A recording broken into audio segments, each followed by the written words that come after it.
नमस्कार, हमारे खास पेशकश में आप सभी का बहुत स्वागत है और आपके साथ मैं खुद दीपा बाफिला।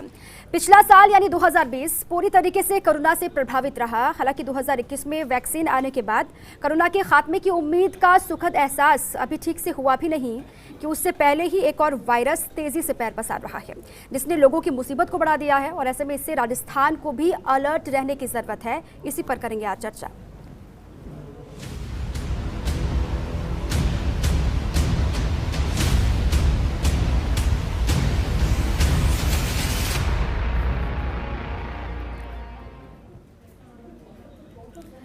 चर्चा की शुरुआत करेंगे, लेकिन उससे पहले बर्ड फ्लू क्या है और ये कैसे फैलता है, क्या इसके नुकसान हो सकते हैं, कैसे इससे बचा जा सकता है, पहले ये समझना बहुत ज़रूरी है। सबसे पहले आपको ये समझाते हैं। बर्ड फ्लू को एवियन इन्फ्लुएंजा के नाम से भी जाना जाता है। और ये बर्ड फ्लू आखिर है क्या, वो आप समझिए पूरी खबर। ये एक प्रकार का वायरल इन्फेक्शन है और साथ ही पक्षी नहीं बल्कि मनुष्य, अन्य जानवर भी इससे संक्रमित हो सकते हैं। वायरस मुख्य रूप से सिर्फ पक्षियों तक ही सीमित है, लेकिन मनुष्य बर्ड फ्लू के दो प्रकार के वायरस से संक्रमित हो सकते हैं। ये वायरस H5N1 और H7N9 है।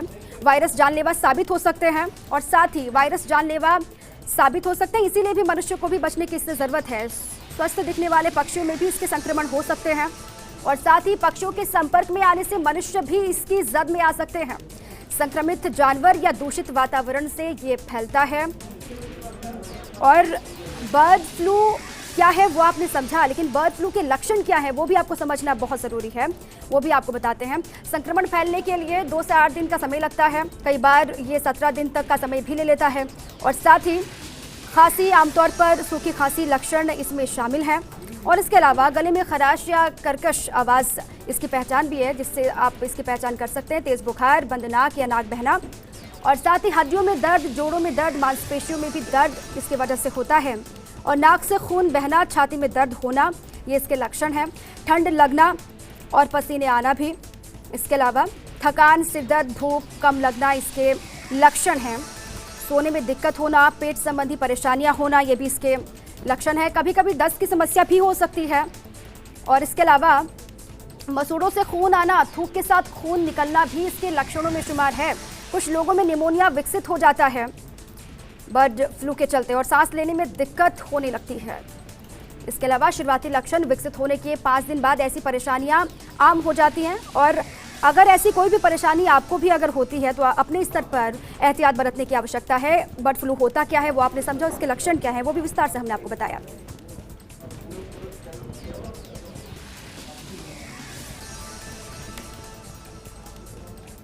तो देखा आपने बर्ड फ्लू कितना घातक हो सकता है, ना सिर्फ पक्षियों के लिए बल्कि इंसान के लिए भी, और किस तरह ये फैलता है। बड़ी बात यह है कि इसने राजस्थान के कई हिस्सों को अपनी जद में ले लिया है। और इसी मुद्दे को लेकर हमारे साथ कुछ खास मेहमान जुड़े हुए, उनसे परिचय मैं आपका करवाती हूँ, क्योंकि ये बहुत महत्वपूर्ण मुद्दा है और इस पर आगे मंथन करना बहुत ज़रूरी हो जाता है।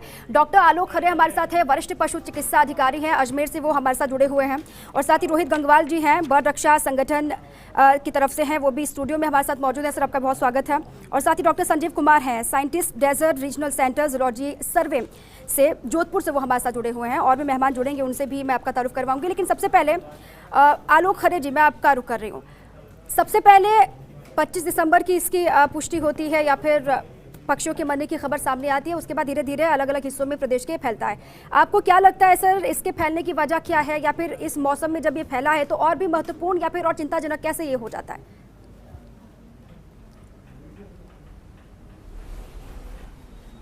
देखिए, मैं सबसे पहले तो ये बता दूं कि बर्ड फ्लू राजस्थान में नहीं फैला है। ये गलत खबर दी जा रही है कि बर्ड फ्लू राजस्थान में फैल गया है। सिर्फ झालावाड़ से एक केस के कौवे में बर्ड फ्लू की रिपोर्ट भोपाल ने दी है। अच्छा। इसके अलावा जहां से भी जो बर्ड्स मर रही हैं उनमें भोपाल की किसी भी लैब ने किसी भी केस के लिए अभी तक पॉजिटिव रिपोर्ट नहीं दी है। तो ये गलत खबर चल रही है कि क्लियरिटी आप कर दें इसमें। मैं चाहूंगी कि आप क्लियर बता दें कि जो अलग अलग जगहों से रिपोर्ट गई है भोपाल, जो सैंपल वहां गए हैं, उसकी रिपोर्ट क्या आ गई है क्या सर? अगर कोई आपके पास डिटेल्स हो तो आप साझा करें। अगर और जगहों पर जो मृत पाए गए हैं पक्षी, उसके पीछे की वजह क्या है? अगर वो अभी रिपोर्ट नहीं आई, देखिए, बर्ड फ्लू की अभी तक रिपोर्ट नहीं आई है, इसलिए हम ये नहीं कह सकते कि जिन अन्य जिलों में जो कौवे मरे हैं वो बर्ड फ्लू से मरे हैं, किसी और कारण से मरे हैं।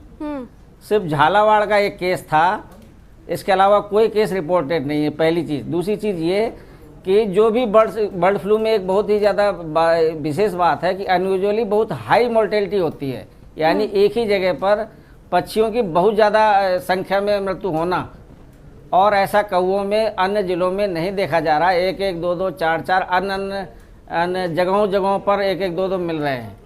तो ये बर्ड फ्लू में ऐसा नहीं होता है कि एक एक दो कौवे मरें। एक ही जगह पर ज़्यादा संख्या में कोई पक्षी मरता है तभी हम बर्ड फ्लू की तरफ इशारा होता है। तो अभी जो ये मीडिया में खबरें चल रही हैं कि बर्ड फ्लू फैल गया है, ना बर्ड फ्लू फैला है, ना अभी तक कोई लक्षण है, ना किसी भी तरह का कोई अभी तक हमारे पास कोई पॉजिटिव रिपोर्ट है। अच्छा, बिल्कुल बिल्कुल आप ठीक कह रहे हैं सर, क्योंकि अभी अब पुष्टि हुई नहीं है, सिर्फ झालावाड़ से ये खबर आई है कि वहीं पर पुष्टि हुई है बर्ड फ्लू की। लेकिन ये भी जानना बहुत महत्वपूर्ण है कि अलग अलग हिस्सों से जो खबरें आ रही हैं उसके पीछे असल वजह क्या है, ठंड से ये सब हो रहा है या फिर असल में वजह क्या है, इसको लेकर भी मैं आगे आपके पास आऊँगी। मैं जाऊँगी संजीव कुमार के पास, साइंटिस्ट हैं और डेजर्ट रीजनल सेंटर जूलॉजी सर्वे के। संजीव जी, आपको क्या लगता है सर, इसके पीछे की वजह क्या है? और जैसे कि आलोक जी ने भी कहा कि अभी अलग अलग जगहों से ये पुष्टि हुई नहीं है कि बर्ड फ्लू है या फिर है क्या, आपको एक्चुअल में क्या नजर आता है?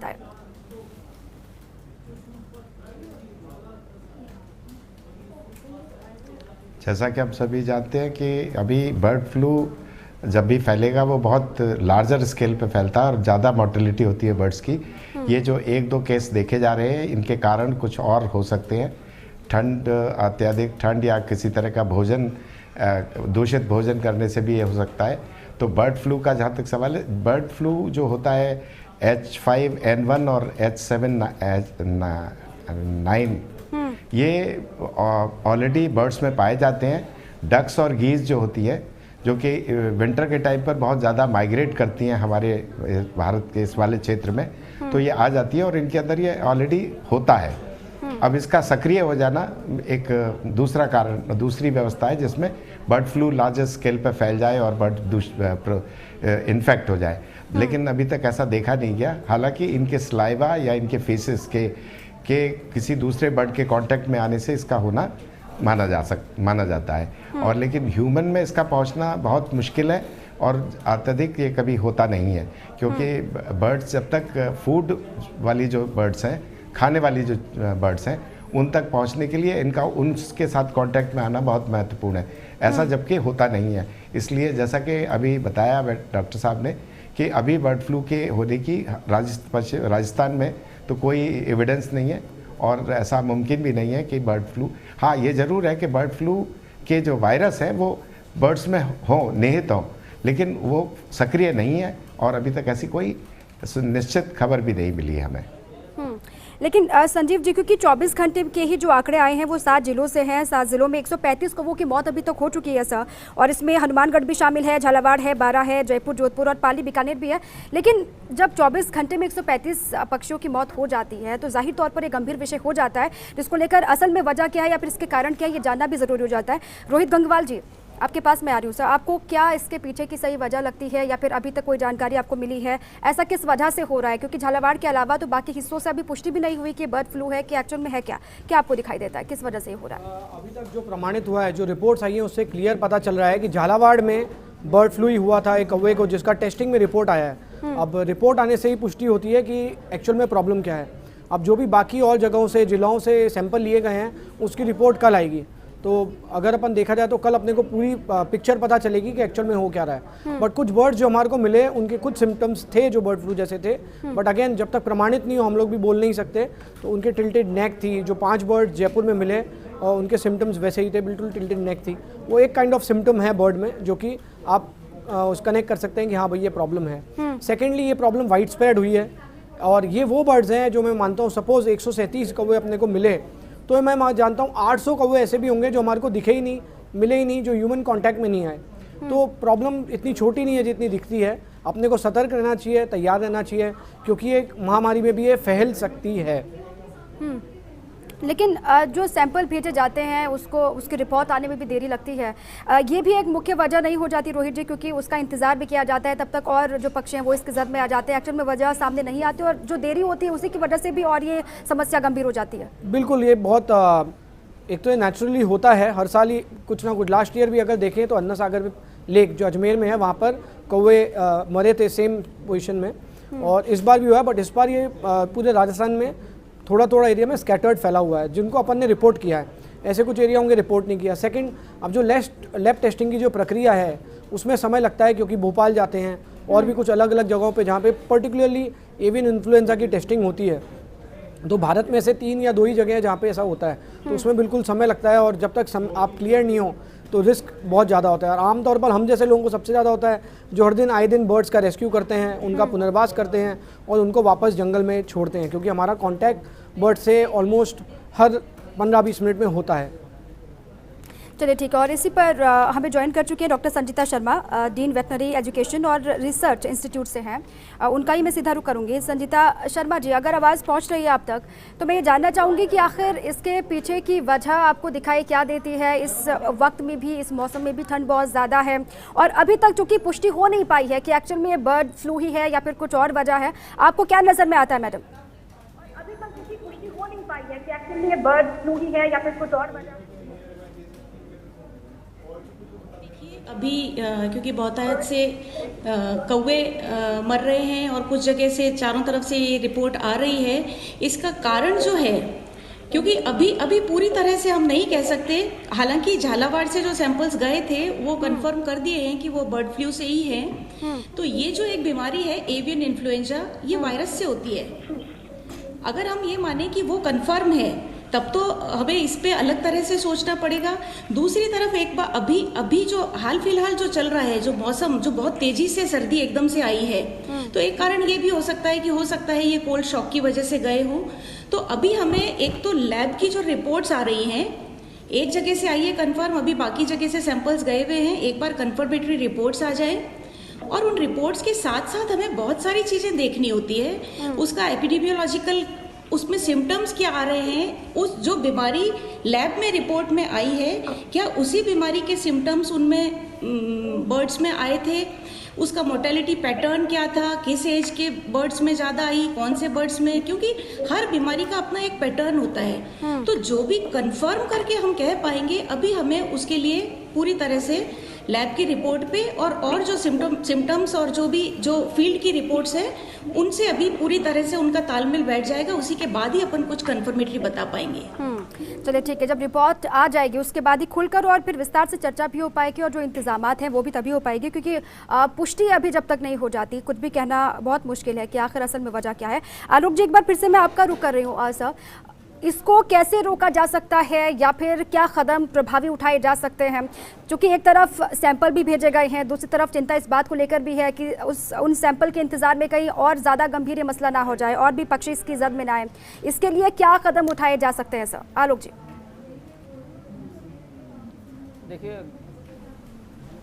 देखिए गंभीरता इस बात पे आप देखें कि सिर्फ कौवों में ही मृत्यु हो रही है, किसी और चिड़िया या पक्षी में नहीं हो रही है। एवियन इन्फ्लुएंजा बर्ड्स की बीमारी है और अदर बर्ड्स इफेक्टेड नहीं है, इसलिए गंभीरता का तो विषय मैं नहीं समझता हूँ कि ये गंभीर है। कौवों में जो अभी आपने डॉक्टर साहब ने बताया कि इस समय शीतलहर चल रही है, निमोनिया लाइक सिम्टम्स आ जाते हैं, कुछ तो उनकी ससेप्टिबिलिटी होती है, प्लस कौवे इस समय जो बीज के खेतों में बुआई हो रही है तो केमिकल ट्रीटेड जो बीज होते हैं खेतों में बोए गए हैं, कभी कभी कौवे वो भी खा के आ जाते हैं। कौवे कभी कभी मांसाहारी भी होते हैं, तो कहीं कारकस वगैरह में पड़ा होता है किसी गाय भैंस का या जानवर का सड़ा हुआ, वो भी खा के आ जाते हैं।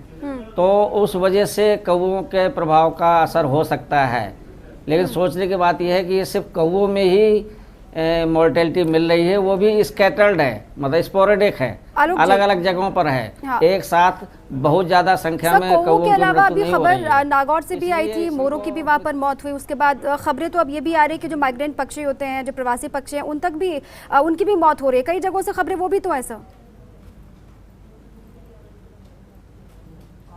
उनकी मौत हुई है, वहाँ के डॉक्टर्स ने पोस्टमार्टम किया है और वहाँ पर उनके जहरीला दाना खाने से मोरों की मौत हुई है।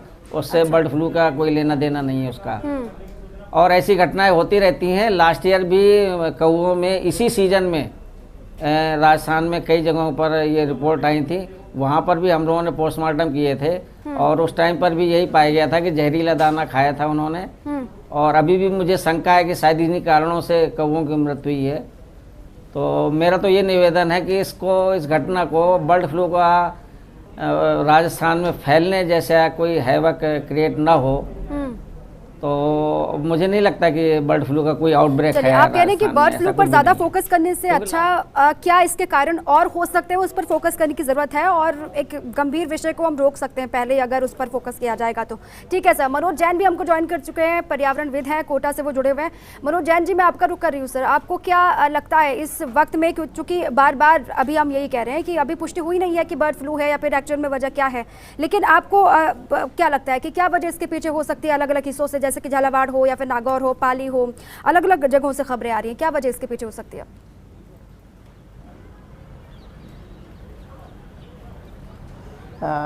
कि पिछले 10-12 साल से हम पक्षियों का रेस्क्यू और उसकी केयर टेकिंग कर रहे हैं। पहली बार देखने में आया जब कौवों को लेकर के काफ़ी ज़्यादा कॉल आ रहे हैं और उसको लेकर के जो हमारे सेवा साथी हैं या रेस्क्यूअर हैं उनमें भी एक घबराहट का माहौल है, क्योंकि कौवे अधिकांश पतंगबाजी से और इससे घायल होने की सूचना भी कम आती थी, लेकिन अजीबोगरीब एक बीमारी जो बर्ड फ्लू के नाम से जिसकी दहशत है उसका असर देखने में मिल रहा है। कल हमारी कोटा के पशु चिकित्सक डॉक्टर अखिलेश पांडे जी से ही बात हुई और मैंने उनके सामने भी बात शेयर करी, तो उनको कहना था कि भाई हो सकता है ये शीत लहर भी हो, पर जैसा बताया जा रहा है कि भोपाल से जो जांच का नमूना है उसमें फ्लू की पुष्टि हुई है, तो वास्तव में बहुत गंभीर विषय है और इसमें आगे भी देखना चाहिए और सावधानी बरतनी चाहिए कि कहीं ऐसा नहीं हो कि ये कहीं मुर्गियों में और मुर्गियों से अन्य पक्षियों में भी ये फैल जाए, क्योंकि मुर्गी भी काफ़ी सेंसिटिव पक्षी है।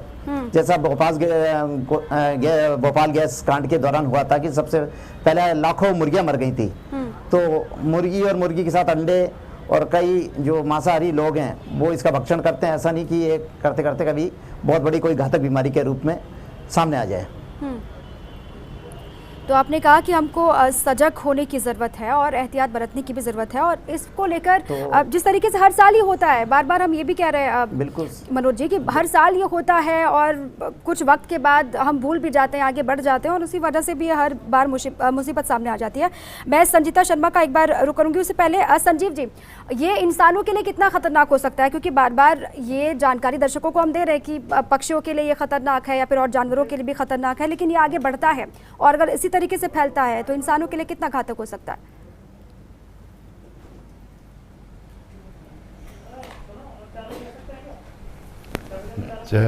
ये मनुष्यों में तभी पहुंच सकता है जब जो वाइल्ड में जी अपनी बात पूरी कीजिए संजीव जी, आवाज़ आ रही है सर आपकी। हाँ, ये मनुष्यों में तभी फैल सकता है जब वाइल्ड के जो पक्षी हैं जो वाइल्ड में पाए जाते हैं उनसे किसी तरह ये कौओं जो मर रहे हैं जानवर उनका संक्रमण हमारे इन पक्षियों में पहुंच जाए, जिसकी लगभग होना नामुमकिन सा माना जाता है। इसलिए एक जो बहुत महत्वपूर्ण बात है कि मनुष्य ऐसे संक्रमित भोजन को ना करें, और जो लोग भी पोल्ट्री में से इन्वॉल्व हैं, जो फार्मिंग करते हैं, वो लोग अपने इन पोल्ट्री फार्मिंग को इस चीज़ से बचा के रखें, जिससे क्योंकि ये बहुत आसान नहीं है। जो कौओं की डेथ हो रही है उसके कारण बहुत सारे हो सकते हैं। जैसा मैंने पहले भी कहा कि ये वायरस पहले से शरीर में होता है, ये सिर्फ सक्रिय अगर हो जाए तो इससे लार्जर मोर्टेलिटी हो सकती है, बड़ी पॉपुलेशन की मोर्टेलिटी हो सकती है, जैसा कि अभी नहीं देखा गया। तो क्या ये जो डेथ हो रही है वो इस संक्रमण से ही हो रही है, इसकी पुष्टि होना बहुत आवश्यक है। जब तक ये कारण नहीं पता चलेगा मृत्यु का, तब तक ये पता लगाना नामुमकिन है कि क्या, क्योंकि वायरस तो ऑलरेडी एग्जिस्ट करता है और इस वायरस के होने संक्रमित होने पर पक्षियों में कई तरह के प्रभाव होंगे, उनकी जो मॉर्फोलॉजिकल संरचना है उस पर भी असर पड़ेगा और वो पता चलने लग पड़ेगा। ऐसे पक्षी जो है वो अप्रत्याशित रूप से कुछ अलग व्यवहार भी करना शुरू करेंगे और ये मास लेवल पर होगा। ये एक दो पक्षी की व्यवस्था नहीं हो सकती है। जब तक ये कुछ पक्षियों में है, इसके बहुत और कारण हो सकते हैं। जैसा कि हम जानते हैं कौवे जो कि पूर्ण रूप से स्कैवेंजर्स हैं हमारे, वो हमारे उस खाने पर रहते हैं जो स्कैवेंजिंग के रूप में वो खाते हैं। तो पॉसिबल है कि उन्होंने कुछ ऐसा भक्षण किया हो, खाना खाया हो जो किसी रूप से संक्रमित हो, लेकिन उस संक्रमण की इस वायरस से कोई जुड़ाव किया जा सकता है ऐसा मुमकिन नहीं है। अभी इसको पूर्ण रूप से देखने चाहिए। मास मोर्टेलिटी जब भी होगी और मास मोर्टेलिटी के जो कारण हैं वो इस वायरस के माने जाएंगे, तभी ये कह सकते हैं हम बिल्कुल। कि ये और बर्ड संजीव फ्लू जी, की वजह से तब हो रहा तक है। कुछ ऐसे अभी कदम ये उठाना कारण इनको बहुत रोकने के और लिए वो भी तो पॉसिबल नहीं है ना सर, क्योंकि जब तक पुष्टि नहीं हो जाती अच्छी तरीके से या फिर एक्चुअल में पता नहीं चलता कि कुछ और संक्रमण है या फिर वाकई में बर्ड फ्लू है, तब तक कैसे कदम कोई उठाएगा, क्योंकि ये बहुत बड़ी चुनौती भी सामने हो जाती है। संजीता शर्मा जी का मैं एक बार फिर से रुक कर रही हूँ। संजीता जी, कैसे इसको रोका जाए या फिर कैसे पता लगाया जाए कि एक्चुअल में है क्या, क्योंकि सैंपल तो गए हैं, रिपोर्ट आई नहीं है, और ऐसे में कैसे हम बेहतर कदम भी उठाएं अपने स्तर पर, कैसे हम जागरूक हों या फिर कैसे कदम उठाएं, क्या किया जाए?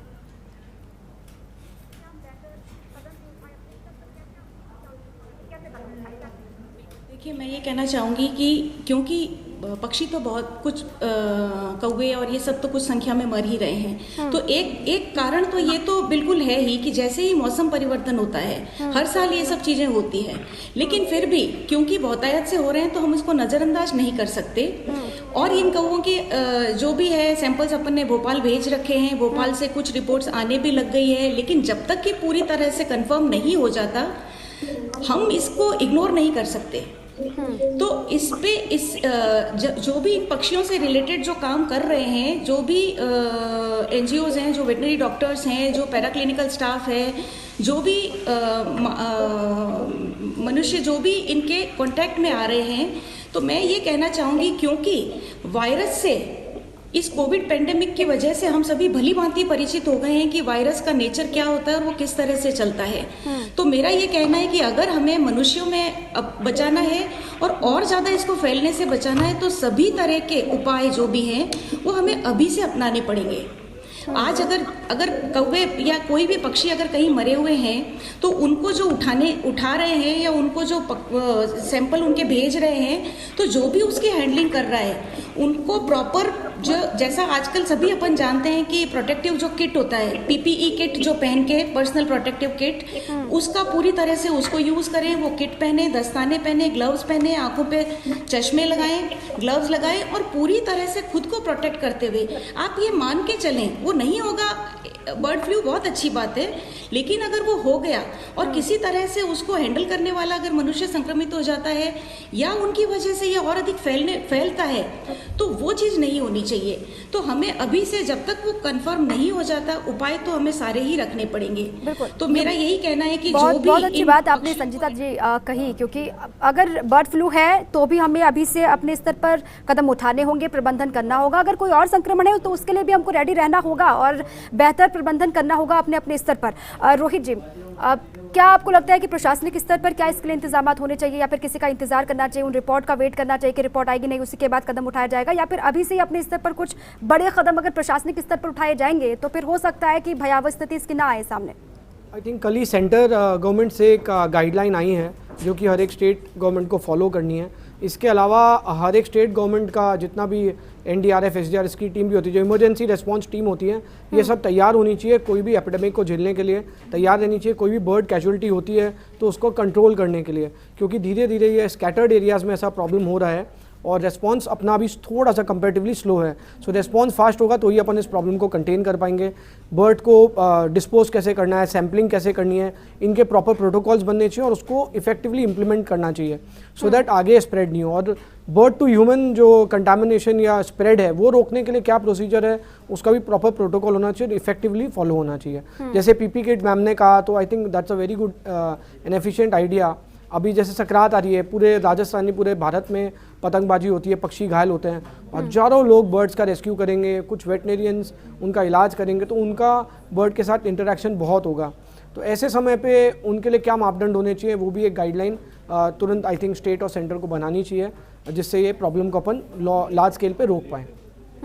बिल्कुल, और अपने अपने स्तर पर सभी को करना होगा, तभी थोड़ी बहुत पॉसिबिलिटीज़ नज़र भी आती हैं कि इसको हम कम कर सकते हैं या फिर रोक सकते हैं। इसी पर चर्चा हम लगातार करेंगे। एक छोटे से ब्रेक के लिए यहाँ पे रुक रहे हैं, क्योंकि ये जानना बहुत ज़रूरी है कि आखिर जो पक्षियों की मौत अलग अलग हिस्सों से हो रही है, खबरें जो आ रही हैं प्रदेश के, इसके पीछे की असल वजह क्या है? क्या बर्ड फ्लू है या फिर कुछ और है जिसकी वजह से जाने जा रही हैं पक्षियों की? ये जानना बहुत महत्वपूर्ण है।